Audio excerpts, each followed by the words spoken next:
مساء الفل يا جدعان، ويلكم باك. اهلا بيك يا زعيم في الحلقه الجديده من برنامج بدون مونتاج. احنا جايين النهارده نتكلم عن نادي الزمالك وعن المشاكل الموجوده حاليا في نادي الزمالك وعن البروف وعن اللعيبه وعن ماتش القمه امبارح وعن كل الحاجات دي هتعرفوها النهارده معانا في الحلقه. اولا كده احنا لازم نبدا بالماتش امبارح وهو ماتش الاهلي والزمالك، ونشوف كيف تعامل نادي الزمالك مع المباراه، ونقول كده من الاول اللعيبه متخاذله واللعيبه مش قد المستوى واللعيبه مش قد لعيبه النادي الاهلي. لعيبه النادي الاهلي افضل من لعيبه نادي الزمالك وسكواد نادي الزمالك الحالي.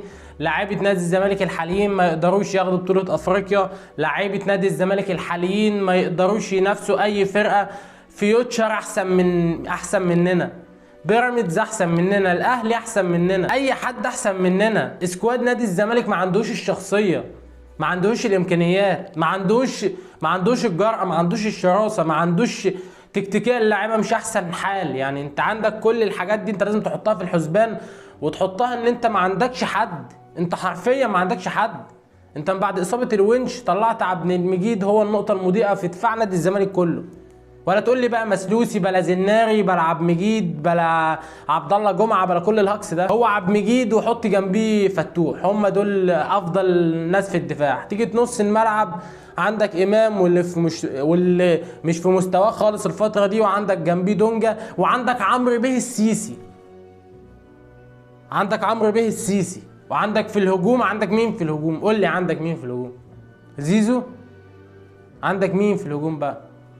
عندك سامسون، عندك مصطفى حلاوة، عندك سامسون تاني، عندك نضاي. كل اللعيبه الرايقه دي. عندك اسمه ايه، حسن ده اللي تحت السن. كل دي الصفقات الفشخ اللي هي جايه تضيف لنادي الزمالك. كل الصفقات دي كانت جايه تضيف لنادي الزمالك. فيريرا السنه اللي فاتت خلى طموحات جماهير نادي الزمالك فوق، لما عمل لك بشويه الهكس اللي كانوا موجودين ده خد لك بيهم دوري وكاس. عمل لك بالهكس الموجود ده خد لك بيه دوري وكاس. فعشان كده بقى لا خلاص، احنا ما بقناش عاجبنا دلوقتي الوضع الموجود دلوقتي. يعني انت بتلاقي بيراميدز بتيجي بتلعب 10 وبتكسبك. ما عندكش شخصيه اللعيبه وامكانيات اللعيبه مش موجوده. انت جايب صفقات هكس. دي مش صفقات نادي الزمالك. كل الجماهير دلوقتي مفكره ان نادي الزمالك معاه لعيبه كلاس ايه وبتاع. لا، انت ما معكش بي اصلا. كلاس بي في الدوري المصري ما معكش. انت معاك سي واف وزد وواي، ما معكش ايه، ما معكش بي اصلا كمان. ولا ايه ولا بي. ممكن سي دي اكس واي زد، فاهم؟ ابوستروف اس. الحاجات دي انت ما معكش حاجه. انت رايح تغزو افريقيا بسامسون؟ عايز تقنعني كده ان انت رايح تغزو افريقيا بسامسون؟ ولا اسمه ابراهيم حسن ولا حسام حسن اللي جايبه لنا مهاجم الواد اللي تحت السن ممكن يكون حلو، بس فين الصفقات الفشل؟ هل دي صفقات هتاخد لك افريقيا وتكتسح القاره وتكسب لك اهلي وبيراميدز؟ انت اي حد احسن من ده المصري احسن مننا. والله بيلعبوا احسن مننا. اي سيراميك احسن مننا. اي حد، هات لي اي حد فوق يا حبيبي. انت ما معكش لعيبه بتعرف تباصي اصلا. معظم اللعيبه الموجوده في تشكيله نادي الزمالك الاساسيه ما بتعرفش تباصي، ما عندهاش بديهيات الكوره. ما عندكش لعيبه بتعرف تستلم. يعني انت امبارح، هل امبارح مثلا لو المدرب اللي على الخط ده مثلا، هقول لك انا ما بفهمش في التدريب يا عم، انا ما بفهمش في التدريب. لو انا اللي واقف اكيد اللعيبه دي هتعمل احسن من كده. ده لو اللعيبه بقى كواليتي كويس وبتاع وعندهم بيعرفوا يستلموا تحت ضغط وبتاع ويباصوا وبتاع ويتحرك وفاهمين التكتيك وقاعدين بيحفظوا الالعاب. ده انا حفظتها. انا اللي قاعد بحلل وبشوف الماتش واقسم بالله حفظت الحاجات اللي احنا بنعملها واللعيبه مش قادره تحفظها. انت هتيجي هنا هتتحرك بعدها يضم لك مش عارف يعني نلعب على الطوليه، انت هتاخد المدافع. بكل الحاجات دي في الملعب صفر. اللعيبه ما بتعملش حاجه. اللعيبه في الملعب بتيجي قاعده ما شاربه بانجو، او اللعيبه شاربه ستروكس ونازله هي مغيبه اصلا. فانت ايه ده؟ ايه اللي احنا بنشوفه في الملعب ده؟ هل دي تقول لي عيب مدرب؟ يعني احنا العيب الموجود في نادي الزمالك دلوقتي عيب مدرب؟ عايز تقنعني بكده تبقى عبيط.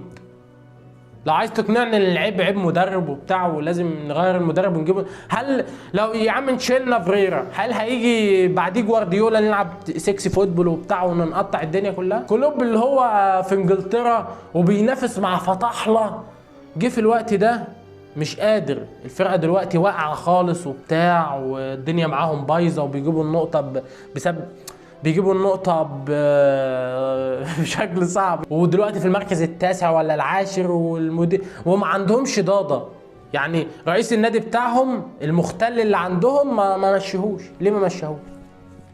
لان هي لازم بتيجي فترات كده، الفرق الكبيره بيهبط في المستوى، اللعبه مش قد المسؤوليه، الفرقه عايزه تتجدد، كذا كذا كذا، اسباب كتير بقى. فانت جاي على السبب الوحيد. البروف غلط امبارح في التغييرات، وغلط مش عارف في ايه، وغلط في ايه، وعمل كل الحاجات دي، وهو اوحش واحد في المباراه امبارح. لكن انت عايز تقنعني ان انت لازم تمشيه وتجيب مدرب احسن منه، او انت مش هتعرف تجيب احسن منه، عايز تجيب مدرب تاني عشان تلعب بقى 6 فودول وتقطع الدنيا؟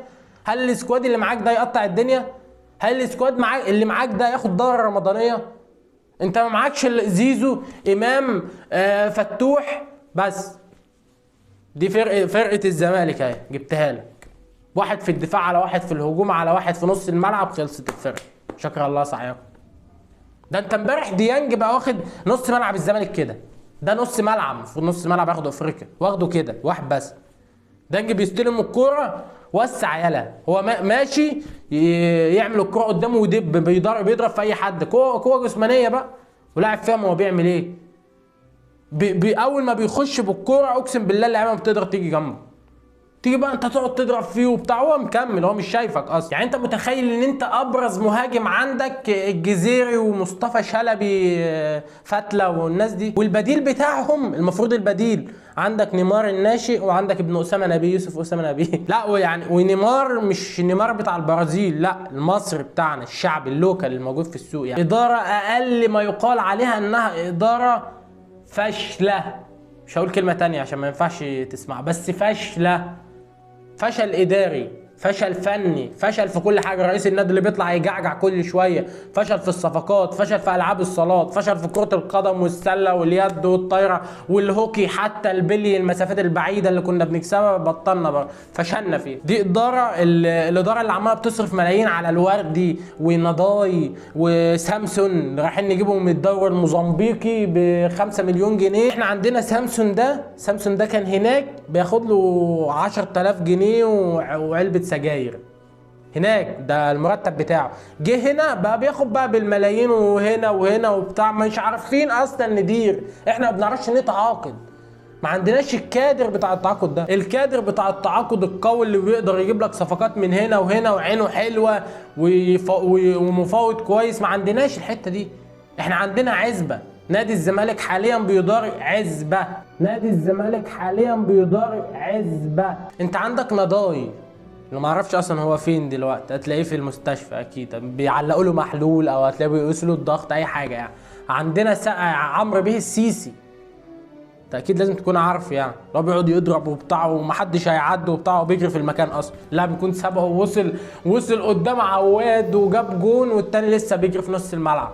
خلصنا من واحد جالنا التاني. ما وعندنا ايه الصفقات اللي احنا جبناها؟ احنا جايبين بقى ايه؟ سامسون، نضاي، سامسون، محمد هنيدي، كل الحاجات اللي بتضحك دي احنا جايبينها. صفقات في غايه الضحك. عندك في الدفاع شويه عاهات، عندك العاهه الاولى عمر جابر، عندك عبد الغني، عندك الزناري، عندك عبد الله جمعه، عندك المسلوسي محترف. ده المحترف اللي بيعمل لك الفارق. ده المحترف الباك اليمين اللي بيطلع لك يعمل لك كروسات وبتاع وكاريزما وحضور في الملعب ويباصي ويشوط ويعمل لك اسيستات احنا بقى كل طموحنا ان المسلوس يعمل بديهيات، بنقول عليه ده لاعب اسطوره ولاعب كويس قوي في الماتش. احنا في حته تانية يا جدعان والله. الناس كلها بتطور وبتدعم الفرق بتاعتها باحسن حاجه، واحنا ورا المسلوسي ده لحد ايه ما يباصي كوره. الله ايه ده استخلص كوره، ايه ده انت اتطورت خالص. ما لازم يستخلص كوره، ما هو لاعب ايه؟ هو لو بيلعب شطرنج ما هو بيلعب كوره، ما لازم يستخلص ويضرب وبتاع، ما بيعملش اصلا الاساسيات. المسلوسي ما بيعملش اساسيات اصلا، على الحلال مهزوز، ما بيعرف يباصي، ما بيعرف يجري. جريه القطر الزغنطوط اللي انا كنت بكلمكم عليها زمان دي اهي بيجريها دلوقتي. هو طول فترته هي دي باين شكله كده، هي دي جريته، ده ستايله. واحد بيجري كده وبتاع، عايزينه يجيب لك جوان ويكون في الجبهه اليمين جامد وبتاع ويسدها لك ويعمل لك كروسات ويعمل لك الحته الهجوميه وكل الحاجات دي. هل بعد كل الكلام ده العيب في المدرب؟ تبقى عبيط. فرقه زي دي كواليتي لعيبه، ما بتكلمش بقى عن المدرب. احنا يا عم هيجي لنا هنتعاقد مع مورينيو بكره، ماشي هنتعاقد مع مورينيو. هل مورينيو لما يجي بقى يدرب اللعيبه دي وبتاع هل هيرضى يدربها اصلا؟ دي لعيبه ما ينفعش تلعب كوره، والله العظيم ما ينفع تلعب كوره. معظم اللعيبه الموجوده في نادي الزمالك دي مستواها لا يؤهلها لانها تلعب في دوري درجه ثانيه. اقسم بالله دوري درجه ثانيه في لعيبه كتير جدا جامده. عندك زناري وسيسي ومش عارف ايه وايه العك ده. تشبيه للوضع اللي احنا فيه دلوقتي ده، ان انت معاك الحاجه الكبيره جدا اللي هو المدرب وما معكش اللعيبه اللي هي المفروض اللي تخدم على المدرب عشان يقدر يعمل لك التوليفه الصح ان انت تعمل بيها وتفوز وبتاع ويعمل لك بقى خطه كويسه ويعمل لك بيها فرقه كويسه بتاعه كوره. انت معاك المدرب ما معكش. انت عارف عامل زي ايه؟ عامل زي الشيف براك، مش ما جبتلوش لحمه ولا جبتله اي حاجه، رحت جايب له جزرتين وشويه ملح. يعني ايه ظبط حالك؟ اعمل لنا اكله جامده كده، انا عايز اكل النهارده ضاني. فهتاكل ضاني ازاي وانت اصلا جايب له جزرتين وشويه ملح؟ والتالت مره هسالك يا زعيم، هل مشكله نادي الزمالك الحاليه مشكله مدرب؟ تبقى عبيط لو عرفت لو قلت كده. هزت الفرقه الحقيقيه لما طلع الجعجاع على قناه النادي وقال لك على اللاعب ده حشاش، واللاعب ده كان معاه شويه وعاو في شقه وكده، واللاعب ده كان بيشرب ايه امبارح، واللاعب ده انا شفته فين من سنه كان مع مين، وواحد صاحبي جه قال لي وبتاع، والحاج احمد اللي هو بيطلع على قناه نادي الزمالك كان بيراقبه وبتاع وصورهولي وكل الكلام ده. ده رئيس نادي المفروض ان هو رئيس نادي للاعيبه دي وعايز تعمل حاجه وتاخد افريقيا. رئيس نادي تصريحاته بالشكل ده وعايز تاخد افريقيا، ازاي هتعملها؟ ازاي ده الف ب ج ت خ د ز عمرك ما هتعملها. الف ب كوره جبتها لك على البلاط، الف ب كوره عمرك ما هتعملها. المناخ الهادي هو اللي هيقدر يجيب لك البطولات، غير كده ما كنتش هتعرف. انت حتى كمان الفتره اللي فاتت اللي انت مرتضى منصور بيطلع يجعجع فيها على كل القنوات وكنا بناخد بيها كاس مصر والدوري وبتاع، كل ده عشان الفرقه كانت منعزله عن مرتضى منصور.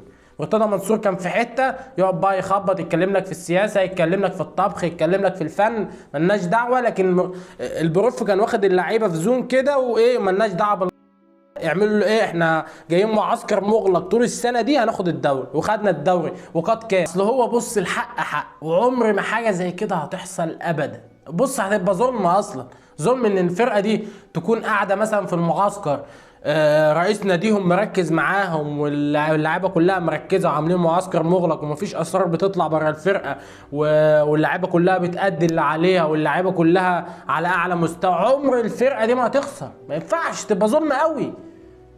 لكن بقى تيجي للكفه الثانيه، احنا قلنا الاهلي دلوقتي عنده استقرار وبتاع ومركز والمدرب والرئيس النادي وكل الكلام ده. نيجي بقى لايه؟ للزمالك. قناه نادي الزمالك بالليل قاعده بتقطع في اللعيبه وبتقطع في المدرب، بتقول لك المدرب ده ما بيفهمش، ومرتضى منصور يطلع لك ويقول لك ايه ده عمل كذا، المفروض يلعب له باثنين مهاجمين وينزل تحتيهم بنص ملعب. طب ما تيجي انت تدرب، تعال انت دربنا يا اسطى، ده انت جامد قوي فالحوس كده. فاكيد الفرقه اللي عندها الهطل ده اكيد هتخسر، ده لازم، ده الف ب. اقسم بالله العدل. الهزه الحقيقيه اللي انت طلعت وقعدت ايه تهز الفرقه واللاعب ده بيعمل واللاعب ده، اكيد انت مش هتكسب. لازم في المناخ السيء ده وباللعيبه دي عايز المدرب ينجح؟ ده ازاي ده؟ العيب دلوقتي عيب مين؟ اداره، لعيبه، لعيبه، لعيبه، اداره. خدت بالك انت من الحته دي؟ اداره، لعيبه، لعيبه، اداره. تاني نرجع بقى نروح ايه، نروح مخمسين كده لعيبه لعيبه ونقعد نعيد لعيبه. عارف انت ماجد الكدواني لما بيقعد يتكلم ويعيد الكلمه لعيبه لعيبه، انا اقعد اقول لعيبه لحد من هنا للسنه الجايه. كواليتي لعيبه ما عندكش، كواليتي لعيبه ما عندكش، هتقعد تعمل كده بقى طول السنين الجايه. انت مضيع 100 مليون جنيه في الصفقات بالرواتب، والله العظيم ما قدموا لك ماتش حلو. قبل ما تحاسبوا البروف على الفتره اللي فاتت دي كلها لازم تحاسبوا اللي سمسر من ورا اللعيبه وجاب لك لعيبه كذا. سامسون اكينولا ب1.5 مليون.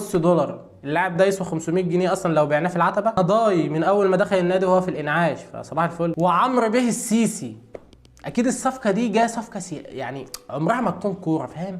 هي رايحه في حته تانية، اللي هو انا معايا، هو مرتضى جايبه عشان كده تقريبا. هو عايز يطلع عليه افيهات، فاهم؟ الوردي اللي جه وقال لك انا نفسيتي تعبانه وبتاع، وامي منك بتكشف ومش عارف، ولا لازم اروح اقعد عند امي وبتاع، كل الحاجات دي هجص. فكك. حوار الوردي ده حوار ايه، اتعمل كده وطلع من وراها فلوس حلوه يعني. مصطفى شلبي حلاوه، كل دي صفقاتك. كل الصفقات اللي انا قعدت ارتبها لك دي، ومصطفى حسن ولا اسمه ايه، حسن ده المهاجم، كل الصفقات اللي انا قلتها لك دي، كل دي صفقاتك حاليا، اللي هي المفروض تصنع لك الفرق وتاخد لك افريقيا. فدي صفقاتك، دي الصفقات الفشخ اللي رئيس النادي طلع وقال لك عليها. اصل المشكله في المدرب. سلام يا زعيم.